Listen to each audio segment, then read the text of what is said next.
A 5 for you? Joel Embiid, because you just said the season, we got 29, 11, 4, 60% true shooting. He doesn't. We talk about Durant being just a freak of an NBA player, but he'd be able to score from all three levels, 7 foot, and have defensive player of the year impact. It doesn't really make sense what Joel Embiid can do. And a big thing for me was the Ben Simmons drama, the Doc Rivers being questionable as a coach, James Harden's to still or have all that going on and still be producing the numbers he has. And I'm so excited to see what Tyrese Maxey and James Harden with the space that's going to open up. So I've got him as 5th and probably my favourite for MVP coming into next season. They're your number 4. Well, I've got my 5, which is Luke. Yeah, which is Luka. So you and I had Luka and Joel switched around. So you say that Embiid's your favourite for MVP. Doncic is the favourite for MVP with, I think, most bookies, if not every bookie. And I think for a reason, he's been the favourite for MVP the last couple of seasons coming into it. But then he kind of starts the seasons off slowish. He's not quite in shape. From what we've seen so far in the off-season, he's playing for Slovenia. He looks like he's in shape. I think he's ready to come in and win his first MVP. Next season, he's probably going to be higher on this list, as you say, in 12 months. For right now, he's 5 on my list. 4 for you. A guy that still two MVPs in a row, still underrated. To me, the way NBA looks at him, the Joker I have as number 4. Lost his 2 best players, raised his game. Actually, and made some of those lineups look like some really deep run playoff teams. So I'm really excited to see what he's going to be able to do. Really hoping Michael Porter Jr. is some shell of himself. But Joker is my number 4. Also for you, or am I a little too low? No, I've got KD. So I don't know if it's this recent stuff going around that's maybe putting him down my list a couple of spots, but look, he's still the best out-and-out scorer in the game, but you spoke about earlier how that lasting memory that you've got of each player, well, the lasting memory of Kevin Durant is him playing really poorly, shooting really inefficiently, and getting swept by the Boston Celtics in the first round. So I know he's a lot better than that. There's no doubt about that. But for me, when you're comparing him, we're talking about minuscule things here and there with these top 5 players. That's why he's 4 for me. 3 for you? You might not be too happy with me. I got Steph as my 3rd best player. Because, again, lasting memory, the Boston Celtics just knocked out Durant, Giannis, number 1 defense. The defensive player of the year, Steph put up 35 on them pretty comfortably, I got 2. So Steph, he's a dynasty in himself, the way he revolutionized. And he won everything last year.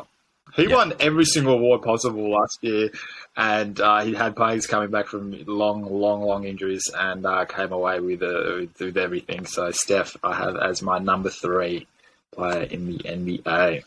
Yeah, I was tempted to put him higher, but yeah, I've got Steph there at 3 as well. So you can't deny that playoff performance, because we've made these lists, and unless you randomly have Draymond or Clay in your top 2. Or Andrew Wiggins for that matter, then there's no other Warrior on either of our lists. And so don't give me this kind of super team idea, because he is the only Warrior on our list here as a top 25 player. And even if we push it out to top 30, the likes of Wiggins and Clay may not even make that list either. So there's no super team anymore like there was with KD, and he went head-to-head and out-dueled Luka Doncic in the conference finals and Jason Tatum in the NBA finals, of which I had them 5 and 8 on my list respectively. So you cannot deny that playoff performance whatsoever. Number 2 for you. Kevin Durant. I've probably gone against my lasting memory approach with this one, but at the end of the day, the fear that he strikes in my heart when he's on the basketball court is still there from all those years ago when he was going up against LeBron James. Again, 34 years old, I know, but I think just I'm going to call it lack of just all that was going on around him, and I'm just imagining him healthy at a team that he likes. He's Kevin Durant. He said into that quote, I'm Kevin Durant, you know who I am. Yeah. I think he'll be able to. He'll have a bounce back season. Can a guy like him have a bounce back season? You know what I mean. But yeah, he's still to me. I can't put him any lower than 2. Yeah. I've got Jokic at 2, which you might think is a bit high. I think he just is continually underrated. He's back-to-back MVP. Just look what he's done with Denver last season without his second and third best players. So, we talk about, KD, bouncing the first, coming 7 seed. We talk about Steph the season before where he had an MVP caliber season without maybe second best player in Klay Thompson. I mean, that team still missed the playoffs and was in the play-in tournament. We're talking about a Denver team who finished as the 6th seed without their second and third best players. So I just think we continue to underrate how good a performance that is, because I think we look at these other stars, and if you take their second and third best players away, they might miss the playoffs completely. I mean, we're talking about LeBron being 7, and he was without AD for a lot of the season. Now, LeBron missed a lot of time himself. They obviously missed the playoffs. You're looking at some of these other, Luka. We'll see what Luka does next season, but, he's now missing Jalen Brunson. All of a sudden, do we expect Luka to make the conference finals or even the second round of the playoffs? I'm unsure. So for Joker to be able to do it without the second and third best players, those guys coming back, I think Denver are going to be unreal next season, and it's all led by Joker. He's the most talented big man in the league, and I just don't think it's close. I know Embiid's great, but Embiid has also got kind of the physical tools to be able to overpower people. Joker's big, don't get me wrong, but he just does it. His passing, his shooting, everything like that, the whole combination. The defense could be improved, but I think it has developed over the last couple of seasons. He's just fantastic. Number 1 for you, I'm assuming we've got the same player here.